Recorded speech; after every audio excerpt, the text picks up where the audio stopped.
है। जिसके बाद मिस्टर चोई यहाँ पर मिस्टर सॉन क्यून से पूछते हैं कि अगर वो इतना ही ज्यादा पावरफुल है तो तुम्हारे कंपैरिजन में वो मेरे से कितना ज्यादा स्ट्रॉन्ग है। मिस्टर सॉन क्यून उनसे कहते हैं कि रेड के दौरान हर किसी को अलग अलग रोल असाइन किया जाता है ताकि वो इस रेड को बैलेंस बना सके। तो अगर एक हंटर की कोई कमजोरी है तो वो दूसरे हंटर का स्ट्रॉन्ग पॉइंट हो सकता है, और इसीलिए हम लोग रेड के दौरान रोल्स को डिवाइड कर देते हैं 3 मेन कैटेगरी में, अटैक, डिफेंस और सपोर्ट। और बिना इन तीनों पोजीशन के एक साथ काम किए रेड को सक्सेसफुली कंप्लीट कर पाना बहुत ही ज्यादा मुश्किल होता है और जो पूरी टीम है वो खतरे में आ सकती है। ये सब कुछ तो एकदम सीधी बातें हैं, लेकिन वो हंटर तो एक्स्ट्रा ऑर्डिनरी था। मिस्टर चोई, तो क्या आप एक ए रैंक के डंजन को जो कि सबसे हाईएस्ट लेवल पे हो अपने दम पर क्लियर कर सकते हैं?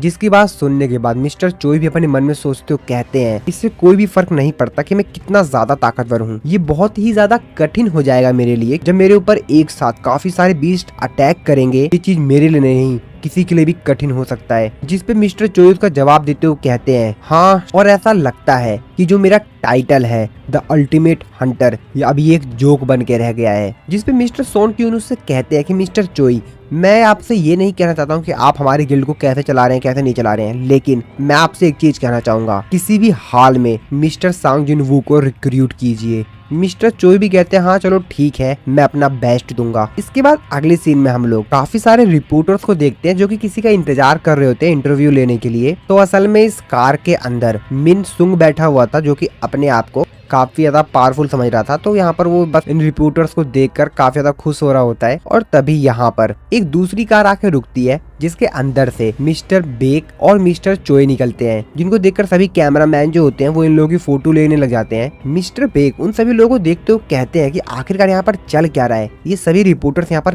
कर क्या रहे हैं। तभी उनमें से जो रिपोर्टर होता है वो उन लोगों से पूछता है, तो क्या आप यहाँ पर मिस्टर ली मिन सुंग को रिक्रूट करने के लिए आए हैं क्या? वो न्यूज रिपोर्टर उनसे और भी ज्यादा सवाल पूछते हैं, जिसके बाद मिस्टर बेग उन रिपोर्टर के पास आते हैं और उनसे बोलते हैं कि तुम पता नहीं किस इंसान की बात कर रहे हो जिसका नाम क्या ली मिन सुंग है, और वैसे भी हम लोग यहाँ पर उसके लिए नहीं आए, हम किसी और काम के लिए आए हैं, और तुम लोग यहाँ बिल्डिंग के सामने यहाँ प्रेस कॉन्फ्रेंस क्यों कर रहे हो? जिस पर मिस्टर चोई उन लोगों से कहते हैं कि मिस्टर ली ने ऑलरेडी पेंट गिल्ड के साथ कॉन्ट्रैक्ट साइन कर लिया है, और वैसे भी हम लोग उस चीज के लिए यहाँ पर नहीं आए हैं, ये सबको मालूम ही है, हम लोग यहाँ पर किसी और काम के लिए आए हैं। जिनकी बात सुनने के बाद रिपोर्टर भी यहाँ पर कहते हैं, अरे यार अब क्या है, और वो लोग सोचने लग जाते हैं कि ये लोग यहाँ पर करने के आए हैं, मतलब कोई दूसरा काम अब क्या है। जिसके बाद मिस्टर बेक और मिस्टर चोई यहाँ पर आपस में बहस करने लग जाते हैं इस बात को लेकर कि मिस्टर सांग जिन वू को ज्वाइन करवाना चाहिए, लेकिन मिस्टर बेक कहते हैं कि नहीं, पहले हम लोगों को अपना जो अपना गिल्ड है उसको पहले बढ़ाने में ध्यान देना चाहिए, हमारे जो काफी सारे लोग हैं उनको और भी ज्यादा स्ट्रॉन्ग बनाना चाहिए, हमको जिन को बाद में रिक्रूट करना चाहिए। लेकिन मिस्टर चोई कहते हैं कि नहीं, हमको अभी करना चाहिए, और फिर इन लोगों के बीच में यहाँ पर बहस होने लग जाती है। तभी यहाँ पर फिंड गिल्ड का जो मास्टर होता है वो यहाँ पर आ जाता है। वो इन लोगों से बोलता है कि क्या हुआ, तुम दोनों मिन सुंग के बारे में बात कर रहे हो ना? जिस पर वो दोनों एक साथ ही कहते हैं, क्या बकवास कर रहे हो, हम लोग उसके बारे में तो बात ही नहीं कर रहे हैं। जिसकी बात सुनने के बाद वो बेचारा भी कहता है, क्या इन लोगों के साथ क्या गड़बड़ चल रहा है यहाँ पर। अब कार के अंदर बैठे बैठे मिन सुंग जो होता है वो भी कहता है, मेरे को तो विश्वास ही नहीं हो रहा है, कंट्री के बेस्ट गिल्ड मेरे लिए फाइट कर रहे हैं। अब इस बेचारे को कौन बताए कि भाई इसके लिए तो कोई लड़ भी नहीं रहा है, कोई जानता भी नहीं ढंग से, वो तो जिनवू को लेकर फाइट हो रही है वहाँ पर। तभी मिन सुंग जो होता है वो अपनी कार से बाहर आता है, सभी रिपोर्टर्स लग जाते हैं अपना कैमरा लेकर उसकी फोटो खींचने में, और इन रिपोर्टर के पीछे खड़ा होता है जिनवू उन सभी लोगों को देखते हुए कहता है कि क्या यहाँ पर इतने सारे लोग क्या कर रहे हैं, इन लोगों को मेरे बारे में सारी बातें पता तो नहीं चल गई, और डंजन के अंदर क्या क्या हुआ कहीं लोगों को वो भी तो नहीं पता चल गया है। लेकिन फिर जिनवू सोचता है कि नहीं यार, मेरे को इनको देखने से ऐसा तो नहीं लग रहा है, लेकिन आखिरकार मैं हंटर एसोसिएशन की बिल्डिंग के अंदर जाऊंगा कैसे, क्योंकि रिपोर्टर्स ने हंटर एसोसिएशन की बिल्डिंग के अंदर जाने वाला जो रास्ता था उसको पूरी तरह से घेर लिया था। लेकिन जिनवू फिर भी उन लोगों को साइड करते हुए वहाँ से आगे जाने लगता है। तभी हंटर एसोसिएशन का जो एक मेंबर होता है वो जिनवू को वहाँ पे रोकता है और कहता है कि आखिरकार तुम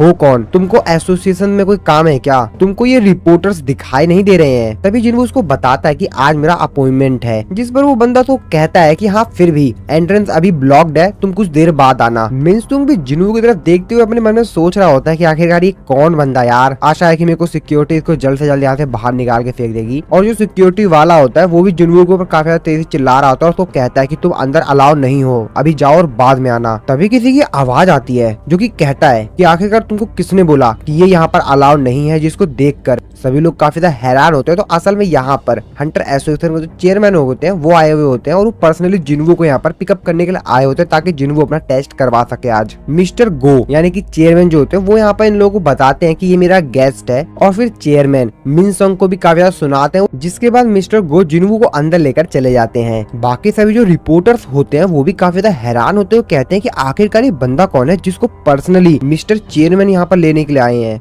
मिनसंग भी काफी ज्यादा परेशान हो गया होता है, वो भी सोच रहा होता है कि आखिरकार ये बंदा है कौन जिसको चेयरमैन इतनी ज्यादा इज्जत दे रहे हैं, इसने मेरे पूरे शो को ऐसे की तैसी कर दी। तभी मिनसंग जो होता है वो सिक्योरिटी वाले से कहता है कि पता लगाओ कि आखिरकार चेयरमैन के साथ ये जो अंदर गया है ये बंदा है कौन, मैं जानना चाहता हूँ कि आखिरकार ये कितना ग्रेट है। जिसके बाद मिनसंग अपने मन में सोचते हुए कहता है कि यार इसकी वजह से मेरा सारा फोकस चला गया, कोई नहीं, मैं दोबारा से अपने रिपोर्टर्स को जो है अपनी तरफ आकर्षित करता हूँ और इन सभी रिपोर्टर्स से कहता है कि मेरा इवैल्यूएशन स्टार्ट होने वाला है, तो बस अभी थोड़ी देर में मैं ऑफिशियल से बात करता हूँ। और जैसे वो हंटर एसोसिएशन के अंदर जाने वाला ही होता है तभी काफी तेजी से यहाँ पर मिस्टर च्यूल आ जाते हैं अपने साथियों के साथ। मिस्टर च्यूल उसको बताते हैं कि तुम अंदर नहीं जा सकते हो क्योंकि एक दूसरा हंटर जो कि अभी अभी गया है उसका रिवॉल्यूशन का काम चल रहा है और इसीलिए तुमको अंदर जाने की इजाजत नहीं है, तुमको ही नहीं किसी को भी अंदर जाने की इजाजत नहीं है। रिवॉल्यूशन का जो उनका काम हो रहा है वो अभी 11 बजे तक खत्म हो जाएगा और तब तक बिल्डिंग के अंदर किसी को भी जाना अलाउड नहीं है। जिसकी बात सुन के मिनसंग बहुत ज्यादा गुस्सा आता है, वो कहता है क्या क्या बकवास कर रहे हो, अपना टाइमिंग देता है अपने फोन में, कहता है क्या अभी 30 मिनट है, मतलब मेरे को 30 मिनट तक यहाँ पर वेट करना होगा, आखिरकार ये दूसरा बंदा है कौन। हाँ माना कि ये अभी अभी रीअवेक्ड हुआ है लेकिन आखिरकार ये कितना ज्यादा पावरफुल है कि चेयरमैन खुद पर्सनली आए थे उसको लेने के लिए और अब मेरे को इंतजार भी करवाया जा रहा है। मिनसंग उसके ऊपर गुस्सा करते हुए कहता है कि तुमको यहाँ पर दिख नहीं रहा है क्या, रिपोर्टर्स मेरी इवोल्यूशन के लिए यहाँ पे वेट कर रहे हैं और तुम कह रहे हो कि मैं 11 बजे के बाद ही जा सकता हूँ। और यहाँ तक कि जो चेयरमैन है वो भी जानते हैं पर किसी ने भी मेरे ऊपर ध्यान ही नहीं दिया और मेरे को अंदर भी नहीं जाने दिया जा रहा है। जिसके बाद मिनसंग मिस्टर च्यूल के करीब आता है और उसको बोलता है कि लिसन मेरी बात सुनो, तुम जानते हो ना मैं कौन हूँ, मैं हूँ ली मिनसंग। लेकिन मिस्टर च्यूल तो उसकी बातों को जवाब ही नहीं दे रहे होते, उससे उल्टा ही बोलते हैं भाई देख 11 बजे के बाद ही आ सकता है, उससे पहले तो तेरे को मैं एंटर करने नहीं दूंगा। जिस पर मिनसंग काफी ज्यादा और भी ज्यादा गुस्सा आता है, वो यहाँ पर मिस्टर च्यूल से कहता है कि क्या तुम ये जानते नहीं हो क्या, योजिन कंस्ट्रक्शन जो है वो हंटर एसोसिएशन का सबसे बड़ा स्पॉन्सर है और मेरे जो फादर है ली वॉन क्यू वो योजिन कंस्ट्रक्शन के वाइस प्रेसिडेंट है। और क्या तुम ये सोच भी नहीं सकते कि हम लोग इस एसोसिएशन को कितने ज्यादा पैसे देते हैं, कितने ज्यादा रुपए देते हैं और तुम इस तरीके से हरकत कर रहे हो और तुमको यहाँ पर रिपोर्टर्स नहीं दिखाई दे रहे हैं क्या, और इसके जो बाद में परिणाम होंगे ना तुम उसको देख लेना, फिर बाद में मेरे से मत बोलना। जिसपे मिस्टर च्यूल को जवाब देते हैं, कहते हैं हाँ ठीक है मैं देख लूंगा जो भी होगा। जिसकी बात सुनकर मिनसंग भी काफी ज्यादा हैरान होता है, कहता है भाई ये कितना ज्यादा स्पेशल हंटर है, इसके चक्कर में मेरी कोई इज्जत ही नहीं की जा रही है, यहाँ पे रिपोर्टर्स है इनकी कोई इज्जत नहीं की जा रही है, कौन है भाई ये। मिस्टर च्यूल अपना चश्मा उतारते उससे कहते हैं कि अगर मैंने तुम्हारे क्वेश्चन का जवाब दिया ना इसके बाद जो होगा वो तुम क्या उसको हैंडल कर पाओगे। जिसकी बात सुन के मिनसंग भी काफी ज्यादा हैरान हो जाता है और हम लोग को मालूम ही है यार कि जो योजिन कंस्ट्रक्शन है वो खुद जिन्वू के पीछे पड़ा हुआ है कि जिन्वू उनको ज्वाइन कर ले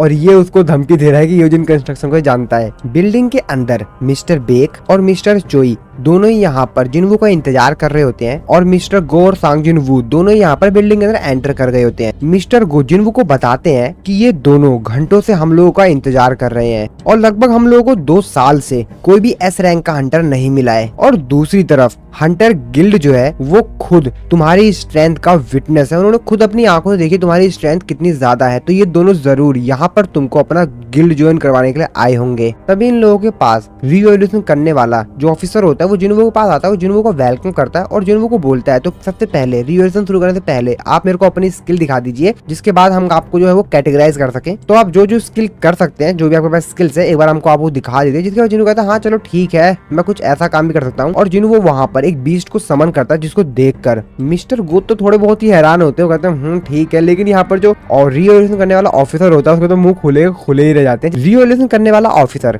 जिन्वू से कहता है कि आखिरकार तुम कितने ज्यादा बीस्ट को समन कर सकते हो, पर जिन्वू यहाँ पर और भी बीस्ट को समन नहीं कर रहा होता। जिस पर मिस्टर गो जो होते हैं जिन्वू से कहते हैं कि मिस्टर सांग जिन्वू मेरे को मालूम है आपने अभी तक सारे बीस्ट को समन नहीं किया है। जिन्वू भी सोच रहा था कि अरे यार इन लोगों के सामने झूठ बोलकर मैं करूंगा भी क्या, क्योंकि मैंने जो अपना कारनामा है वो तो पहले डंजन का दिखा दिया, इससे कुछ छुपाया तो नहीं जा सकता इन लोगों से। जिसके बाद जिन्वू कहता है अच्छा चलो ठीक है यार इन लोगों में दिखाई देता हूँ। जिसके बाद जिन्वू यहाँ पर जितने भी बीस्ट को समन कर सकता है वो सारे बीस्ट को समन करता है और भाई इस बार तो मिस्टर गो जो होते हैं वो भी काफी ज्यादा हैरान होते हैं पीछे खड़े मिस्टर बेक और मिस्टर चोई भी ये देख के काफी ज्यादा हैरान होते हैं भाई कितने सारे बीस्ट को समन कर रहा है। और जिनवू यहाँ पर अभी भी बीस्ट को समन किए ही जा रहा होता है और वो वहाँ पर काफी सारे बीस्ट को समन कर लेता है। जिसके बाद जिनवू रिवोल्यूशन वाले ऑफिसर को बताता है कि मैं लगभग 100 से ज्यादा बीस्ट को समन कर सकता हूँ। जिसकी बात सुन के भाई सभी के सभी लोग काफी ज्यादा हैरान हो जाते हैं। वो बंदा कहता है क्या 100 से ज्यादा, इम्पॉसिबल। जिसके बाद जिनवू को उसका लाइसेंस मिल जाता है और जिनवू वहाँ से बाहर आ रहा होता है। मिस्टर बेक भी अपने मन में सोचते हुए कहते हैं कि इसकी जो मैजिक कैपेबिलिटीज है वो तो काफी ज्यादा लाजवाब है,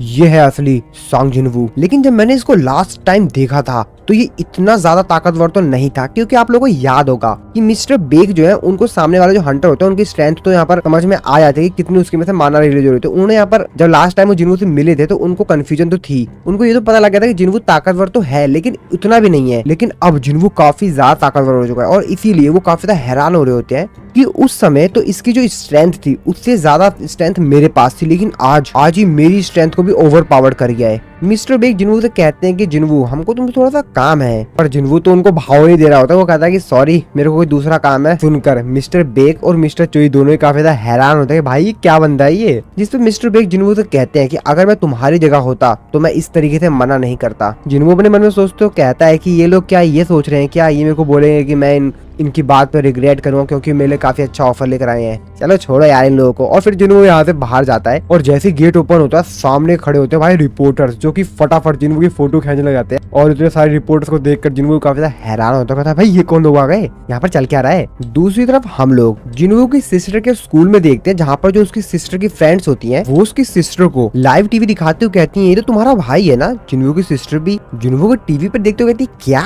ये टीवी पर क्या कर रहा है। जिसके बाद हम लोग लगभग 10 मिनट पहले का सीन देखते हैं, जहाँ पे जो मिनसंग होता है वो बाहर स्पीच दे रहा होता है कि अगर मेरे को लो रैंक भी मिली तो भी मैं सभी लोगों को सपोर्ट करूंगा और जितना हो सकेगा मैं बीस्ट को हराऊंगा, मैं आप सभी लोगों की सुरक्षा करूंगा। जिसकी बात सुन के सभी लोग खुश हो रहे होते हैं और रिपोर्टर्स भी फटाफट फोटो खींच रहे होते हैं मिनसंग की। लेकिन मिनसंग अपने मन में सोचते तो कहता है कि इन लोगों को मालूम नहीं है कि मेरा वैसे ही पहले रीअवेक्ट हो चुका है और मेरे को मालूम है कि मेरे को ए रैंक मिली है। और फिर वो यहाँ पर और भी ज्यादा स्पीच देता है, बताता है कि मेरे को फिन गिल्ड से ऑफर आया है, मैंने उनको ज्वाइन कर लिया है, मैं थैंक्स करना चाहूंगा उनके मास्टर को, और भी बहुत स्पीच देता है। तभी न्यूज रिपोर्टर में से जो एक रिपोर्टर होता है वो चिल्लाते हुए कहता है क्या एस रैंक का हंटर, तुमको एसोसिएशन से कॉल आई थी कि एस रैंक का हंटर मिला है और ये बात तुमने मेरे को अभी क्यों बताई। क्या सीरियसली जो 10th एस रैंक का हंटर है साउथ कोरिया का, उसका जो फेस है वो रिवील कर दिया गया है, उसके बारे में सब कुछ बता दिया गया है। जिसके बाद वो फोन में चेक करता है तो वहाँ पर सांग जिनवू की फोटो होती है और ये बात काफी ज्यादा तेजी से जो यहाँ पर रिपोर्टर्स होते हैं उनके बीच फैल जाती है।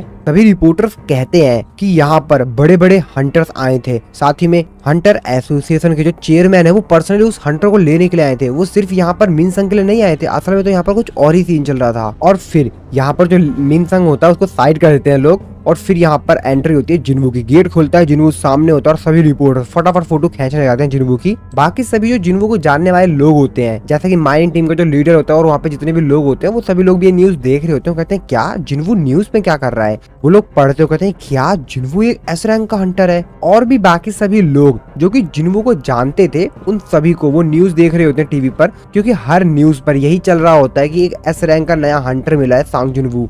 यो जिनके फादर वो भी ये न्यूज देख रहे होते हैं। वो कहते हैं ओह तो फाइनली एसोसिएशन ने जो 10th एस रैंक का हंटर है उसको रिवील कर दिया है और ये तो सांग जिन वही है, ये तो एक एस रैंक का मेज टाइप का हंटर है। और सामने बैठा होता है योजिन जो कि अपने फादर से सॉरी बोल रहा होता है और बोल रहा होता है कि मैं सांग जिनवू को कन्विंस नहीं कर पाया। जिनवू ने मेरे से बोला था कि उसको हमारे गिल्ड में कोई भी इंटरेस्ट नहीं है, वो अपना खुद का एक गिल्ड खोल रहा है और उसने मेरे से पूछा था कि वाइस गिल्ड मास्टर के तौर पर क्या मैं उसको गिल्ड ज्वाइन करूंगा। योजिन के फादर योजिन को बताते हैं कि क्या तुमको मालूम है कि आखिरकार मैं योजिन गिल्ड को क्यों खोलना चाहता था, आखिरकार मैं क्यों बनाना चाहता था योजिन गिल्ड। योजिन कहता है क्योंकि जो हंटिंग बिजनेस है वो प्रॉफिटेबल है, उसमें काफी ज्यादा पैसे मिलते हैं। जिसमें उसके फादर कहते हैं कि नहीं, इस समय जितना मेरे पास पैसा है, जितनी मेरे पास मनी है ना, मैं अपनी कई जिंदगियां बिता सकता हूँ और मेरे पास पैसे खत्म नहीं होंगे। तुम्हें क्या लगता है मैंने ये सब कुछ पैसे कमाने के लिए किया था? बिल्कुल भी नहीं, मैं थोड़े से और पैसे कमा लूंगा, उससे क्या फर्क पड़ेगा। जिसकी बात सुनकर योजिन भी काफी ज्यादा हैरान होता है। योजिन अपने फादर से बोलता है कि फिर क्यों फादर? उसके फादर उसको बताते हैं कि हम अपने आप को प्रोटेक्ट करना चाहते थे, क्योंकि जो हंटर्स हैं वो दिन प्रतिदिन स्ट्रॉन्गर होते जा रहे हैं, बहुत ज्यादा ताकतवर बनते जा रहे हैं। और कोई सरप्राइजिंग वाली बात नहीं नहीं है। कुछ ऐसे हंटर्स हैं जिनकी जो स्ट्रेंथ है वो बहुत ही ज्यादा ताकतवर है, वो जो कंट्री की फोर्सेस हैं, आर्म्ड फोर्सेस, उनके बराबर है। इन इंडिविजुअल हंटर्स को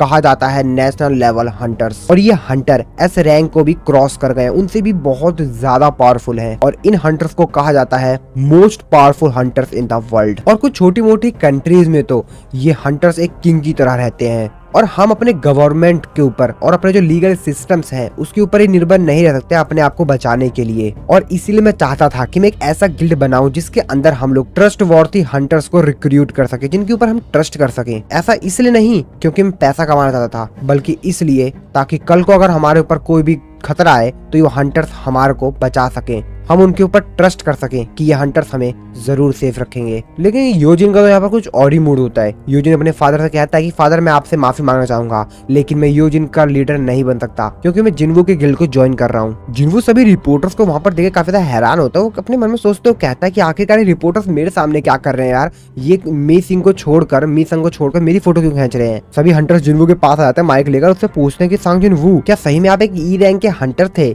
तो अब आपको क्या लग रहा है रिअवेक्ट होने के बाद आपको कैसा महसूस हो रहा है? मिस्टर बेग जिन्वू के पास आते हैं और उससे बोलते हैं कि जिन्वू तुमको पूरी कंट्री देख रही है, कम से कम अपने चेहरे पर तो स्माइल ले आओ यार, सारे कैमरे तुम्हारी तरफ ही हैं और मेरे को नहीं लगता कि तुम इनको डील कर पाओगे अभी के लिए, तो चलो मैं तुमको तुम्हारे घर छोड़ देता हूँ, चलो मेरे साथ। और मिस्टर बेग जैसे जिन्वू को पकड़ने जा रहे होते हैं, जिन्वू काफी तेजी से वहाँ से डिसअपियर हो जाता है, जिसको देखकर मिस्टर बेग भी काफी ज्यादा हैरान होते हैं। कहते हैं भाई ये चल के आ रहा है, ये कहाँ पे गया अब यहाँ से? तो असल में जिन्वू ने यहाँ पर अपनी जो स्पीड स्ट्रेंथ थी, अपनी जो स्किल थी, उसका इस्तेमाल करके वहाँ से खिसक लिया था, निकल लिया था, जिसको देखकर सभी रिपोर्टर, मिस्टर बेग, मिस्टर चोई, सभी लोग जितने भी यहाँ पर लोग होते हैं सबके सब लोग काफी ज्यादा हैरान होते हैं। मिस्टर चोई मिस्टर बेग से कहते हैं कि वैसे वो मेज टाइप का हंटर है, लेकिन वो अपने जो एथलीट एबिलिटीज हैं उसमें भी काफी ज्यादा शार्प है। मिस्टर बेग अपने मन में सोच रहे होते हैं ये तो सच में काफी ज्यादा फास्ट है, मेरी आंखें उसको कैप्चर तक नहीं कर पाई, वो इतनी ज्यादा फास्ट था। मैं पहले से जानता हूँ कि काफी ज्यादा स्ट्रांग है, लेकिन अभी ये जिस तरीके से मूव किया और इवोल्यूशन रूम के बाहर जो मैंने इसके अंदर से आती हुई माना लेवल देखा था वो भी काफी ज्यादा पावरफुल थी। मेरे को मालूम है कि पहले की तुलना में जिन्वू अब काफी ज्यादा ताकतवर हो चुका है, और इसका रिअवेक भी कुछ समय पहले ही हुआ होगा, तो आखिरकार इतना ज्यादा ताकतवर कैसे बन गया? ये तो किसी प्रकार कोई सेंस बनाता नहीं है, ये क्या मतलब है? अरे नहीं, इसका मतलब ये शायद एक ऐसा हंटर है जो कि लेवल अप कर सकता है। तो मिस्टर बेग को जिन्वू के ऊपर भाई फुल्ली शक हो गया है कि जिन्वू यहाँ पर लेवल अप कर सकता है, और फिर इसी सीन के साथ हमारा ये वाला जो एपिसोड है यहाँ पर खत्म हो जाता है, और यहाँ पर हमारा सीजन 2 खत्म होता है, और सीजन 3 को मैं जल्दी ही स्टार्ट करूंगा।